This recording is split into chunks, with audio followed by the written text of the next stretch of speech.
শিল্পকলা ক্ষেত্রে সঙ্গীত অঙ্গনে এবছরের মরণোত্তর 21 পদক পেয়েছেন আইয়ুব বাচ্চু।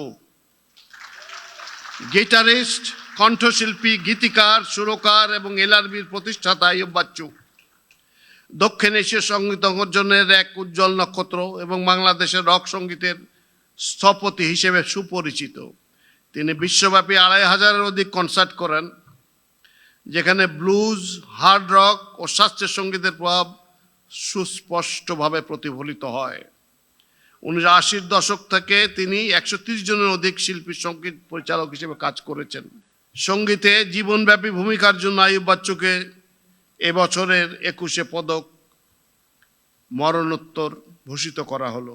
শিল্পকলা ক্ষেত্রে পদকপ্রাপ্ত আইয়ুব বাচ্চুর পক্ষে তার সহধর্মিণী ফেরদৌস আক্তার চন্দনাকে মাননীয় প্রধানমন্ত্রীর নিকট হতে পদক গ্রহণ করার জন্য অনুরোধ জানাচ্ছি।